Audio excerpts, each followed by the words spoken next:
So, Harriet, we're here talking again. This is part two of our interview with you for the Parish Life series with St. Margaret's. And you had focused in the first half of our interview about some of the challenges you had in married life and some of your really traumatic childhood experiences. Let's move into the second part of your life. And how did Jesus and your faith become a vibrant part of your life? Well, finding a church in Huntington Station, which was Gloria Day Lutheran Church. My husband was a Lutheran. And wonderful pastor and his wife, they had just built a new church. And there were 2 services, that's how many people there were. This was a wonderful time for church people in the 60s. Okay, that's when everyone went to church. And they were all wonderful people. And I was very active in the church. I was financial secretary, and I had a handicraft group of women who came once a week. For years, we made things for the Christmas selling, and we had a strawberry festival. There was so many wonderful activities, wonderful people to meet and to make friends with. And I had good neighbors who, at Christmas time, this was something I never experienced either, was they used to load up a child's wagon with a big log, set it on fire, and we'd go around and sing Christmas carols. So can you imagine the difference between the former life and this life? And that's when everything just was wonderful after that. I mean, it went from one thing to the other. But it had to do with my faith and being attending church. I think that's important for everyone. This is where you learn about the wonders of Christ and how good he is to you. He's so good to me. And that's where my faith is, and I still rely on him. I talk to him every day, every evening. So when you had this transition in your life, and you sort of got involved in the local church, that didn't make everything that had happened to you in the past go away, but it did help you maybe start to heal from some of the things you've been through. Is that right? Have fun and have a good time. Yeah. That was the difference. Yeah. And not being made fun of because I was a churchgoer. My family was not, and I was called a prude and everything else just because I went to church. Now I'm with people who believe in that. And that was a wonderful experience for me. I could relax in my faith. I didn't have to worry about being ridiculed for it. Okay. So as you were in your first interview, we talked a little bit about some of the challenges of married life and parenting. Yes. What role did your faith play in sort of walking through life? Did it help you through those difficult times? In married life, you mean? Yes. Oh, yeah, because my children were baptized and were confirmed and married in this church. And they went to the Sunday school there.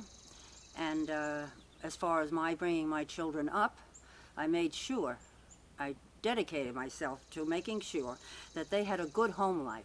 I mean, if my husband and I had difficulties, even my daughter says, I never knew that, Mom. I didn't want them to go through anything that I had to go through. Now, George wasn't as bad as my family, but he was difficult.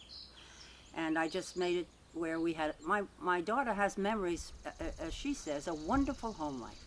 That's what I wanted to give my children. So as you were in some ways enduring a marriage, you didn't have the ideal life, but it was so much better than what you've been raised. Absolutely. You felt blessed. You felt Yes. loved and supported by lots of things then. Is that correct? Yes. Hi there. I have lots of chipmunks. I see that. So one of the things that I was curious about is as you began to understand as you got older that there were things in your life you couldn't change. You couldn't change how other people reacted. You couldn't change how people behaved towards you, but you could change how you responded towards them. Did you begin to find peace and happiness even without the ideal marriage? Oh, of course. Okay, tell me about that. How could you find peace and happiness in your relationship with other people? Well, with other people, the other people were people that I met through church at first. Okay. And then, of course, I went to work. And my husband's friend in work had a wife who I was introduced to. She became my best friend. She was an interior designer. And she introduced me into doing that. She thought that I would be good at it. And when she quit this job with the Ethan Allen showroom, she told the boss about me. And I never did this kind of work before in my life. I only was a secretary.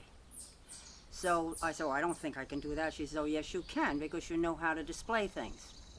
And that was a wonderful experience. I worked for the Ethan Allen showroom for 3 years. And then, of course, I got cancer of the breast, and I decided to take off for the summer. I took it well. I really did. And my faith in God, I took that well. And I took a summer off, and I'm relaxing out in the yard, and I had another friend who called and said, Harriet, I remember you telling me that you were a fast typist. I said, yeah, but I haven't done it in a long time. That led to an opening in a job with a orthopedic surgeon. And Wow. I learned all about medicine, and their she said not to worry. I said, because I don't know the language at all. She said, don't worry, I'll be there in the office. If you have any questions, I'll be there to help you. And I worked for him for a couple of years. So friends that I met always introduced me to another phase in my life that one thing led to another. And it was interesting and wonderful. That little chipmunk is over here. I keep thinking he's going to go up my leg. No, they won't do that. I got black flies So following me. these friends that you had opened doors for you Absolutely. in different facets of your life. Yes. You found your life sort of growing sort of horizontally Oh, now. it went in all directions. Yeah. When I was young, I never thought I could do all this. And friends told me, yes, you can. That's what makes good friends. Yeah. And they insisted, yes, you can do it. I'll help you if you have any problems. So my whole life was different. And I believe that the good Lord led me to all this. Mm-hmm. He led me to here. He led me to the farm in Bridgeton, where I spent, maybe 10 years selling bush blueberries. I had people come visit and pick. I've had experiences in my life that I know the good Lord gave me to make up for all those lousy years I had. So that's where my faith, I believe firmly in that. Okay. And I still believe he's taking care of me. So you had breast cancer. Yes. At what age? I was, I guess, my late 40s. Okay. And I also had cancer 2 times after that. The second time was the colon, and the surgeon got rid of it, and he was a good surgeon. The third time was lung cancer. I had lower part of my lung removed. I got the best surgeons ever, and don't tell me the good Lord didn't have to do with all of this. I never had to have chemo. It was all caught in time, and it was caught in time because of the kind of physicians I had. They were on the watch for me, and they caught this, and then they would highly recommend a surgeon who was great. So you can't tell me the good Lord didn't take care of me, because here I am, 88. I'm still alive and well, and I'm still enjoying myself. Good. Yeah, so I think maybe one of the most significant parts of listening to your story is the fact that you've been through some really significant challenges in your life. Yes. And here you are in this beautiful setting, this beautiful lake in Maine, Mm-hmm. and you recognize who's been behind your story, like who has been a thread through your life. And that started with that lady who introduced you to Jesus as a young girl. My Sunday school teacher for Yeah. confirmation. Yes. Be confirmed. Yes, absolutely. My goodness, I would have never known how wonderful he is if it weren't for her starting me, Yeah. believing in him. And I always prayed to him, and I still do. I rely on him for even some silly things.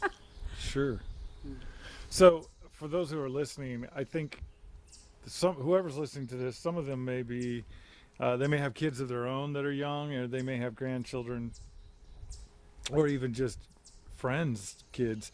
But there is something really poignant about your story in the sense that those seeds that were planted in your heart for confirmation. What age were you at confirmation?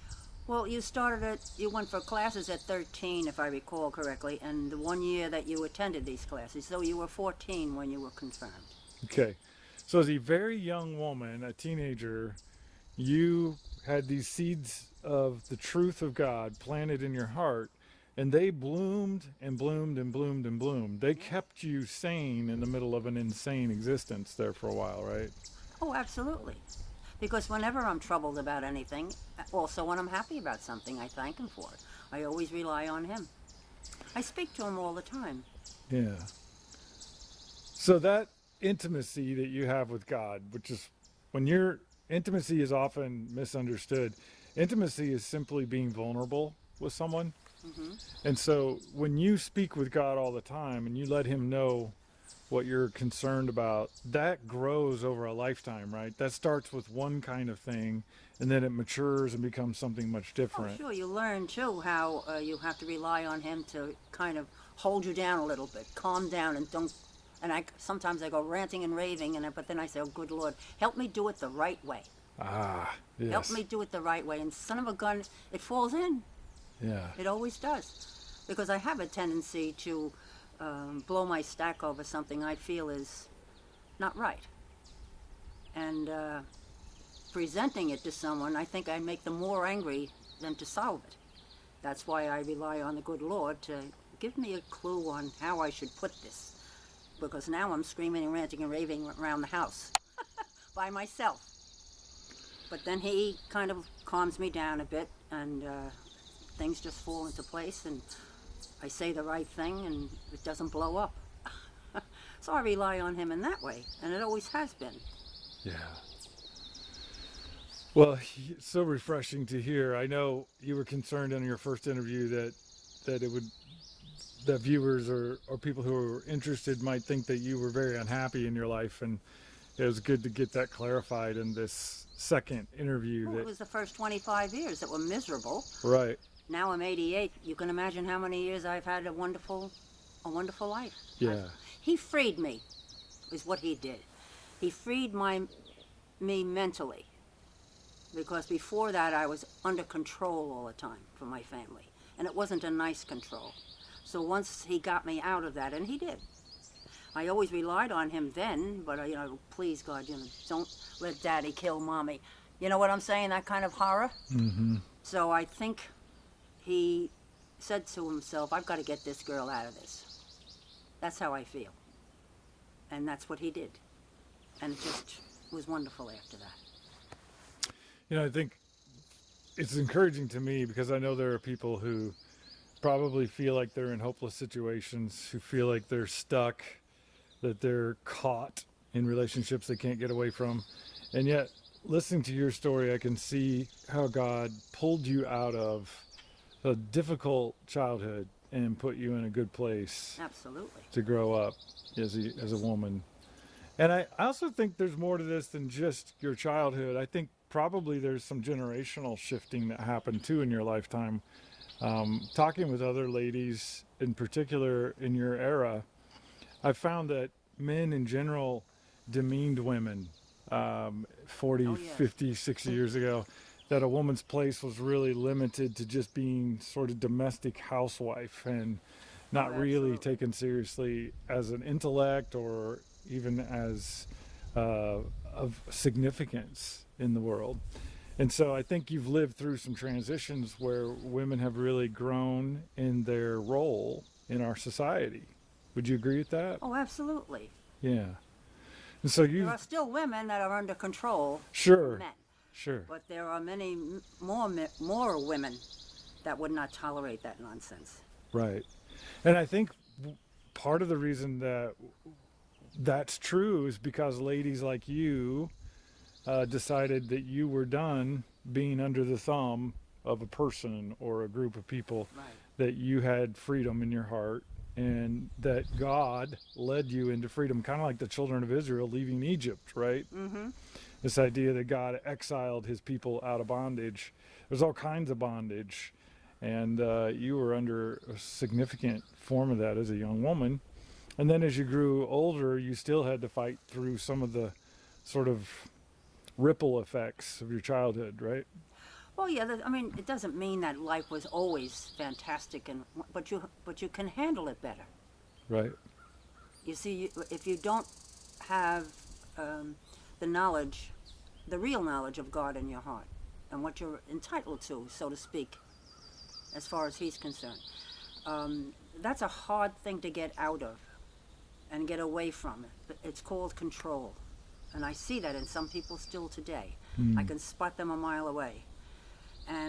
But once you're free of that, and if you can free your mind and realize that you are free, there is some people are born and die under control, and I think that's so sad. They never find out how to get out from under. And I was very fortunate to get out from under. Yeah. The Bible says that we have to be transformed by the renewing of our mind. Yes. So this idea that we literally are constrained by what we believe about ourselves, that we can't grow beyond what we believe about ourselves. So when you said you had friends that believed in you, Yes. and said that you could do these things even when you maybe didn't believe it, No, I didn't, but it expanded your potential. You were able to say, you know what, I'm going to try that. I'm going to give it a try because these people believe in me. yes. Yeah, so I'm seeing just a kind of a cool description of how the church stepped into your life at a critical moment Mm-hmm. and became for you a real support throughout your whole life. Absolutely. A support as a wife, a support as a mom, Mm-hmm. and a support as a woman who'd been in an abusive home for 25 years. Yes, definitely. So that was a safe place for you to kind of recover and to grow and to become what you were always created to be. Yes, I even got a sense of humor I never had as a kid. Ah, I didn't even know what that was, you know. that's awesome. So it's really, I'm very fortunate. Yeah. You know, as a pastor, priest, and before that a doctor, I can tell you I've been around a lot of octogenarians, and a lot of men and women when they get into their 80s and they've been through some really difficult life moments, they're not happy. They're bitter Yes. and cynical and even prejudiced about life. I'm really refreshed by hearing just your happiness and your joy in your life and the contentment that you obviously have with where you are as an 88-year-old woman. Mm-hmm. I think that sets a much more powerful example for Christ and for the next generation to follow. So thank you for sharing your story with us today. It's my delight. I was glad to. I hope it helps someone. Yeah, I think it will. We've been talking with Harriet. She's 88 years old. She's a survivor and a thriver, and God has been with her whole journey. Thanks.